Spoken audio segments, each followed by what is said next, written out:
Hello नमस्कार साथी। आज के क्लास में आप सभी को कुछ बताने वाले हैं जो कि क्लास 10th का मोस्ट इम्पोर्टेंट क्वेश्चन फिजिक्स का, जो कि आपको ये 3 चैप्टर का कुछ विशेष जानकारी जो कि आपको कुछ थ्योरी बताते हैं, बहुत आसान मेथड से बताएंगे। जो कि आज का क्लास से कुछ और बेहतर है, जो कि मोस्ट बातें हैं। तो कंटिन्यू आप लोग बने रहें और ऐसा वीडियो पाने के लिए आप लोग इसे सब्सक्राइब कीजिए, लाइक कीजिए, कमेंट कीजिए, शेयर कीजिए। तो आप लोग जुड़े रहें और कंटिन्यू आप लोग को बीच। तो चलिए हम बताते हैं कुछ बातें, बहुत आसान मेथड से बताने वाले हैं।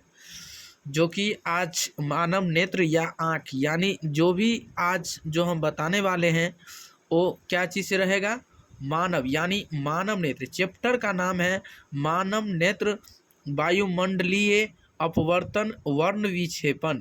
क्या है चैप्टर का नाम? आपको 3 है और इसका नाम क्या है चैप्टर का? तो मानव नेत्र वायुमंडलीय अपवर्तनांक वर्ग विक्षेपण यानी वर्ण विक्षेपण है। ठीक है, तो चलिए कि मानव नेत्र या आँख क्या है। मानव नेत्र या आँख एक प्राकृतिक प्रदत्त है जो प्रकाशीय यंत्र, क्या है, प्रकाशीय यानी प्रकाशीय यंत्र है। क्या है? यानी प्रकाशीय यंत्र है। ठीक है, तो आँख द्वारा अपने सिलियरी, यानी बताइए कि आँख द्वारा जो इसका जो किया गया है, आँख द्वारा अपने सिलियरी पेशियों के तनाव को घटा बढ़ा कर अपनी लेंस की फोकस दूरी को बदलकर दूर या निकट की वस्तु को साफ साफ देखने की क्षमता को समंजन क्षमता कहते हैं। ठीक है, तो यानी समंजन क्षमता किसे कहते हैं? आपको ये आप समंजन क्षमता से क्या समझते हैं? आपको क्वेश्चन में पूछ देगा कि समंजन क्षमता किसे कहते हैं या ये क्या है, तो बताइएगा कि दूर या निकट की वस्तु को साफ साफ देखने की क्षमता को या प्रक्रिया को क्या कहते हैं? समंजन क्षमता कहते हैं। ठीक है, याद हो गया होगा। तो अब बताइए मनुष्य को सामान्य आँख की सामान्य आँख की न्यूनतम दूरी कितना होता है? कितना से कितना न्यूनतम दूरी कितना होता है? यानी कम 25 cm। कितना? 25 cm। क्या हो जाएगा? 25 cm। तो मनुष्य की न्यूनतम दूरी जो होती है वो मैक्सिमम जो रहता है वो कितना? 25 cm। और निकट बिंदु के लिए, किसके निकट बिंदु के लिए, और इसकी दूर बिंदु के लिए अनंत हो सकता है। तो दूर बिंदु के लिए अनंत हो सकता है। ठीक है, तक की वस्तु को स्पष्ट देख सकती हैं, अनगिनत की वस्तुओं को देख सकते हैं, दूर की वस्तु को। और न्यूनतम जो होता है ना 25 cm, और दूरी मतलब अधिकतम जब रहेगा तो अनंत आपको याद रखना होगा। ऑब्जेक्टिव में बहुत बार पूछ देता है कि सामान्य आँख की न्यूनतम दूरी कितना है, तो 25 cm, और अधिकतम दूरी कितना? अनंत यानी अनगिनत यानी इन्फिनिटिव। ठीक है, चलिए तो फिर नीचे ध्यान दीजिएगा थोड़ा कि जिस न्यूनतम दूरी तक आँख वस्तु को साफ साफ देख सकती है उसे स्पष्ट दृष्टि की न्यूनतम दूरी कहते हैं। क्या कहा जाता है? यानी जिस न्यूनतम दूरी तक वस्तु यानी आँख की वस्तु को साफ साफ देख सकती है उसे स्पष्ट दृष्टि की न्यूनतम दूरी कहते हैं। क्या कहते हैं? स्पष्ट यानी दृष्टि की न्यूनतम दूरी कहते हैं। यह दूरी लगभग जो है ना 25 cm होती है। यह दूरी लगभग कितने होते हैं? 25 cm। क्या होते हैं? 25 cm होते हैं। क्या होते हैं? 25 cm। चलिए अगला नंबर कुछ बताते हैं, बहुत इम्पोर्टेंट बातें हैं जो कि आज का कुछ बातें अलग है। तो आप लोग इसे सब्सक्राइब भी कीजिए, लाइक कीजिए, कमेंट कीजिए। तो नीचे में देखिए कि नेत्र से बहुत दूर यानी स्थित या निकट स्थित वस्तुओं का स्पष्ट प्रतिबिंब रेटिना पर बनाने की क्षमता खो देने को दृष्टि दोष कहते हैं। यानी दृष्टि दोष किसे कहते हैं? यानी नेत्र से बहुत दूर स्थित या निकट स्थित वस्तुओं का स्पष्ट प्रतिबिंब रेटिना पर बनाने की क्षमता खो देने को दृष्टि दोष कहते हैं। क्या कहते हैं? खो देने को क्या कहते हैं? दृष्टि दोष कहते हैं। ठीक है, दृष्टि दोष कहते हैं।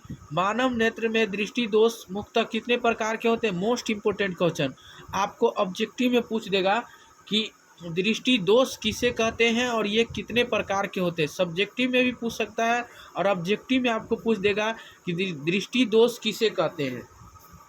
दृष्टि दोष किसे कहते हैं?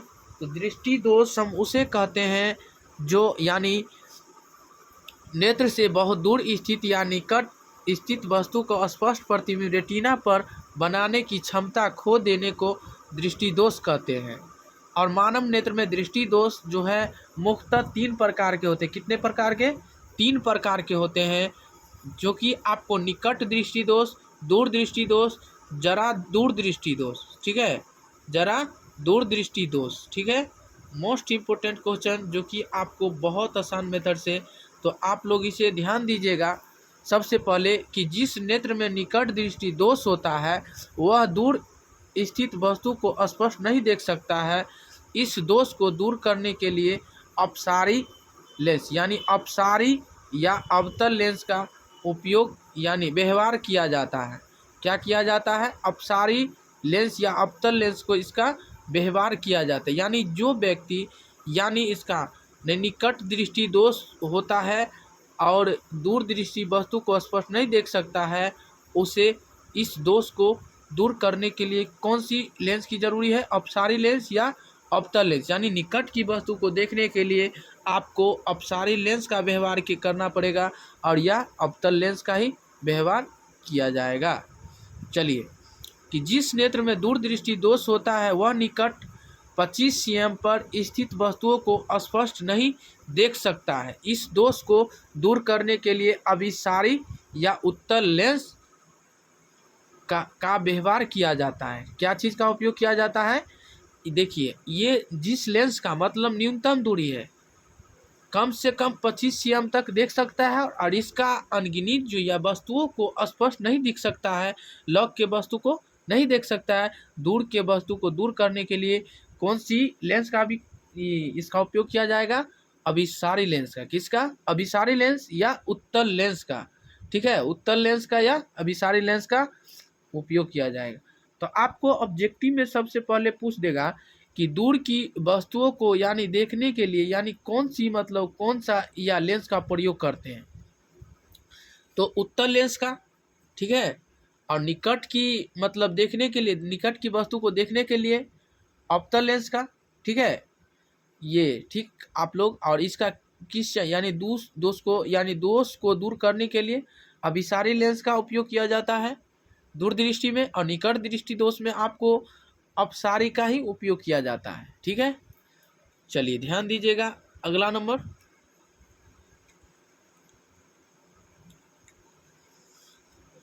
कि उम्र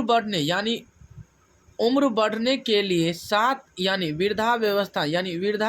वृद्धावस्था में नेत्र लेंस की लचक कम हो जाने पर सिलियरी मांसपेशियों की समंजन क्षमता घट जाने के कारण जरा दूर दृष्टि का दोष उत्पन्न होता है। इस दोष को दूर करने के लिए बाइफोकल लेंस का व्यवहार करना पड़ता है। क्या चीज़ का? बाइफोकल लेंस का। किस चीज़ का? बाइफोकल लेंस का व्यवहार करना पड़ता है। ठीक है, वायुमंडलीय अपवर्तन का कारण क्या है? वायुमंडलीय अपवर्तन का कारण जो है के कारण हमें तारे टिमटिमाते प्रतीत होते हैं। वायुमंडलीय अपवर्तन के कारण ही सूर्योदय तथा सूर्यास्त के बीच का समय लगभग 4 मिनट बढ़ जाता है। श्वेत प्रकाश कई रंगों का मिश्रण है। श्वेत प्रकाश कई रंगों का मिश्रण है। ठीक है, तो उम्मीद करते हैं कि मेरे प्यारे दोस्त और भाई बंधु आप लोग इसे अच्छा तरीका से सीख गए होंगे। तो चलिए आज के लिए इतना ही, तब तक के लिए बने रहें। आज के लिए इतना ही।